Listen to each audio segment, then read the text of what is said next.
Salut à tous, bienvenue dans cette nouvelle vidéo de speed painting. Aujourd'hui je m'attaque à Odin, donc le père de toutes choses de la mythologie nordique. Je pense que je vais pas vous faire un topo sur qui est Odin. Tout d'abord je vais vous parler donc de la compétence de la carte, puisque c'est important de comprendre pourquoi je suis parti vers ce dessin là. En comprenant quelle compétence a cette fameuse carte. Donc pour Odin, je suis parti sur donc le père de toutes choses, un personnage un peu ancien, donc j'ai pas fait un Odin plutôt jeune, je suis parti vraiment sur un Odin mais très vieux, au bout de sa vie pratiquement.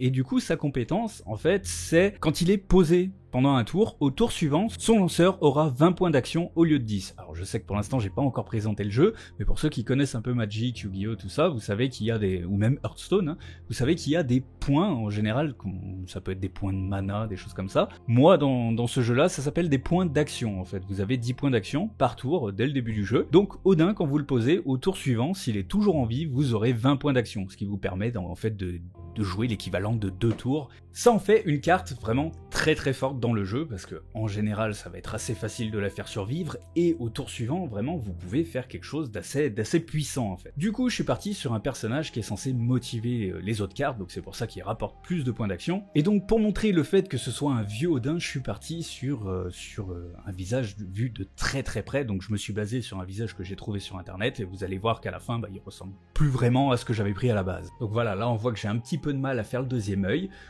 Je suis parti sur un œil un peu fermé, on voit que c'est un personnage très ancien qui est vraiment au bout de sa vie, et en gros c'est son baroud d'honneur, il vient pour donner un gros coup de boost à toutes les cartes autour, et après bon il est censé disparaître, il sert plus à grand chose. Là il faisait encore un peu trop jeune à mon goût, du coup je lui rajoute encore des rides, je vais lui rajouter aussi des cicatrices, histoire de lui donner vraiment du vécu, en plus ça correspond avec son œil crevé. J'essaye de vraiment bien faire la cicatrice, lui donner vraiment de la consistance dans le trait. Donc là je commence à arriver au bout de l'esquisse, je vais bientôt attaquer le dessin final, rattraper les traits, faire quelque chose d'un peu plus beau, un peu plus net, surtout dans le tracé. Donc là voilà, je rajoute 2-3 petits détails, et puis ensuite je vais attaquer vraiment la version finale du dessin, au niveau des traits. N'hésitez pas à me dire en commentaire si vous trouvez que les traits, là quand je fais cette version-là, est-ce qu'ils sont un peu trop lisses, ou est-ce que vous préférez des traits un peu plus brouillons, on va dire, vraiment pas très détaillés, un peu comme je fais sur les esquisses, mais en un peu plus propre quoi, parce que là on a vraiment le côté... Là, ce que je fais, c'est vraiment lisse, alors que pour l'esquisse, c'est beaucoup plus rugueux. Je sais pas si vous voyez exactement ce que je veux dire. Vous, qu'est-ce que vous pensez? Est-ce que vous trouvez que un peu plus lisse ou un peu plus rugueux, c'est mieux? Je me dis, après, en regardant la vidéo, je me dis que pour un personnage un peu vieux comme ça, un trait qui aurait été un peu plus rugueux aurait été certainement un petit peu mieux. Alors je me dis que peut-être par la suite, je remodifierai la carte dans quelques temps. Là, pour l'instant, c'est pas au programme. Je vais surtout dessiner un maximum de cartes possible. Et je pense que d'ici quelques cartes, je vous partagerai enfin le jeu que vous pourrez jouer. D'ailleurs, dites-moi aussi en commentaire si le jeu vous intéresse, est-ce que vous seriez prêt à imprimer les cartes. Donc faut savoir qu'il y en a une 60aine, donc ça revient à 6 pages, en fait 6 pages de papier. Alors moi, quand j'imprime les cartes, en fait je les imprime sur du papier classique, et après j'utilise donc une plastifieuse. Donc une plastifieuse, faut compter entre 20 et 30 euros. Les films plastiques sur Amazon, c'est 17 euros les 100, donc vous en avez pour un bon moment. Et ça vous fait des cartes assez propres, je vous montrerai le rendu dans la vidéo spéciale pour le jeu. Donc au final, imprimer le jeu complet, ça vous revient, en comptant papier, cartouche d'encre, tout ça, à moins de 5 euros. Carrément moins de 5 euros. Et ce que je compte faire donc par la suite, c'est sortir des mises à jour pour le jeu, s'il y a des cartes trop fortes, réduire leur puissance, tout ça, essayer de vraiment faire des mises à jour au fur et à mesure, et ça fait que quand une carte est mise à jour, vous avez juste la carte en question à réimprimer, et absolument pas tout le jeu. Sachant que là actuellement, donc il y a 60 cartes, mais que par la suite, donc j'en ai déjà quasiment 200 qui sont créées d'avance, et même par la suite, je voudrais rajouter encore d'autres choses comme des reliques, et des gemmes en fait qui permettront d'appliquer certains effets et qui seront pas du tout comme des dieux en fait sur le terrain. Donc j'ai vraiment beaucoup d'idées. Ce que j'aimerais savoir, et c'est est-ce que parmi vous il y en a qui seraient prêts à imprimer le jeu et à y jouer, et sachant que j'essaierai de tenir régulièrement le jeu à jour. Et aussi si ça vous intéresse, vous pouvez venir sur le Facebook, donc que je vous mets dans la description pour le jeu. C'est là que je parlerai un peu des mises à jour du jeu, que aussi vous pourrez participer pour dire s'il y a de l'équilibrage à faire sur certaines cartes qui sont trop fortes, pas assez. Enfin voilà, ça sera un jeu qui aura pour but vraiment d'évoluer comme on aurait actuellement un MOBA, ou même les jeux de cartes en ligne. Le but, ça serait pas que chaque carte soit définitive. Si jamais elle est trop forte ou trop faible, elle pourra être améliorée au fur et à mesure du jeu. Et l'avantage à ça, c'est que d'ailleurs, s'il y a des dieux en particulier que vous voulez voir dans le jeu, eh ben, vous pourrez demander à les faire ajouter avec une compétence, etc. Après, je pourrais regarder est-ce que la compétence va, est-ce qu'elle est assez équilibrée, etc. Mais voilà, en plus, il y aura ce côté un peu proche de la communauté, puisque vous pourrez participer à la création des cartes. Aussi, n'hésitez pas à vous abonner à la chaîne justement pour voir quand je vous partagerai le jeu et à suivre sur Facebook toutes les informations qui viendront. C'est aussi là-bas que je mettrai le livret de règles qui peut aussi évoluer en fonction des nouvelles cartes, etc.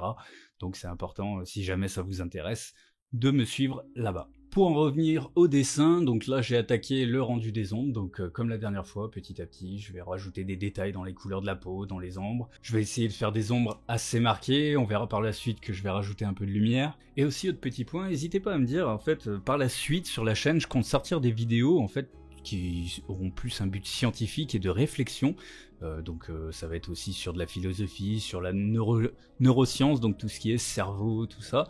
Je compte vraiment faire des vidéos dessus, sur des trucs intéressants en fait. Moi, c'est des sujets qui me passionnent, sur lesquels j'aime bien parler, je pourrais parler de sujets divers et variés, qui peuvent être même parfois un peu clivants. Voilà, sur plein de choses en fait, avec toujours pour but de faire réfléchir. Moi je sais que c'est le genre de vidéo qui m'intéresse beaucoup, comme par exemple Science Étonnante, Science for All, Monsieur Phi, tout ça, c'est vraiment des vidéos que j'adore en fait, et j'aimerais bien faire un peu les mêmes choses sur la chaîne, des vidéos qui poussent à réfléchir, et du coup j'aimerais savoir en fait ce que vous en pensez, est-ce que c'est quelque chose qui vous intéresserait ou absolument pas du tout. Je pense que je les ferai quoi qu'il arrive, mais au moins ça me donnera un ordre d'idée de si vous, ça peut vous plaire ou pas. Après je pense que le public que j'ai sur cette chaîne de toute manière, c'est des personnes qui aiment réfléchir. Avant, je faisais des vidéos sur la mythologie qui étaient assez sérieuses, j'ai sorti des vidéos qui aussi étaient sérieuses sur cette chaîne-là. Pas eu trop d'humour, donc normalement, la plupart des abonnés qui sont sur cette chaîne, ça devrait vous plaire en fait, le contenu que je prévois de faire. Pour information, ce dessin a duré 1h30, donc c'est pas le plus long que j'ai fait, ça fait partie certainement des plus courts, mais de toute façon, en fait, ce qui prend le plus de temps, c'est l'ombrage et les couleurs, et vu que là, niveau couleurs, en gros, il y en a 3, il y a la peau, la barbe et les yeux, puisque concrètement l'épaule il n'y a pas grand chose. Voilà, ça a été un dessin assez court à faire. Donc là on voit, comme je disais, j'ai rajouté de la couleur comme s'il était face à un feu, histoire de marquer encore un peu le visage, lui donner vraiment un peu plus de force et de caractère, parce que là il était assez terne au final, c'était pas non plus le but, c'est censé être une carte puissante, donc je voulais qu'elle ressorte un peu, mais en même temps je voulais pas donner un côté surpuissant à ce Odin, puisque c'est le personnage vieux comme je l'ai dit. À présent j'attaque la dernière étape, donc l'ombrage, comme pour Serket, l'ombrage fort en fait, qui donne ce côté un peu comics, et qui apporte vraiment un bon effet. Alors je sais pas si vous trouvez que ça mieux, je sais que j'ai montré à plusieurs personnes le avec et sans ombrage plus fort, plus appliqué. Il y en a qui préfèrent avec, il y en a qui préfèrent sans, mais une grosse majorité préférait avec, moi y compris. Donc voilà, je préfère l'ajouter, et donc ajouter ces petits détails aussi d'ombrage qui donnent vraiment... c'est ce qui fait la différence entre le côté comics et le côté dessin un peu plus classique. Pourquoi un côté comics? Je saurais pas vous dire pourquoi j'ai préféré faire un côté comics. Peut-être parce que c'est un dessin qui est assez facile à faire, assez rapide, et en même temps je trouve ça original parce que c'est pas souvent qu'on voit des jeux de cartes avec des cartes un peu plus comiques. Souvent ça va être très réaliste, très appuyé, très beau d'ailleurs. Et voilà, je voulais un côté un peu plus dessin original avec une patte graphique qui se reconnaît vraiment et qui se démarque du lot. Donc voilà, on arrive à la fin du dessin, je rajoute une petite teinte bleutée parce que c'est propre à toutes les cartes nordiques, elles sont toutes un peu bleutées, ça garde une charte graphique, même entre les mythologies, je trouve ça plus intéressant.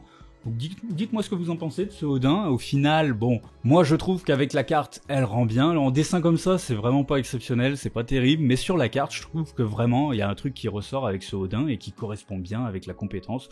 Donc j'en suis plutôt satisfait, même si je pense que le dessin aurait pu être un peu mieux en prenant un peu plus de temps, mais après comme je vous dis, j'ai pas envie de passer 10 heures sur chaque carte pour faire vraiment quelque chose de très bien, et en plus j'ai pas le niveau pour arriver à faire quelque chose d'exceptionnel en 1 heure, 1h30. Donc voilà, la vidéo est à présent terminée, dites-moi ce que vous en pensez, n'hésitez pas à partager la vidéo pour ceux qui voudraient connaître le jeu de société, si par la suite vous voulez jouer avec eux. N'hésitez pas à la commenter, à la liker pour mettre un peu cette vidéo en avant, parce que plus elle sera mise en avant, plus le jeu aura de joueurs, et et au final, plus la communauté sera grande et plus ça sera intéressant en fait. Parce que s'il y a que 4-5 joueurs dans un coin, ça sera pas spécialement intéressant. Alors le jeu est toujours bien, même moi je fais des parties de temps en temps avec des gens, mais plus il y aura une grosse communauté de joueurs et plus ça sera sympa. Donc voilà, sur ce, je vais vous dire au revoir à tous et à bientôt pour une prochaine vidéo.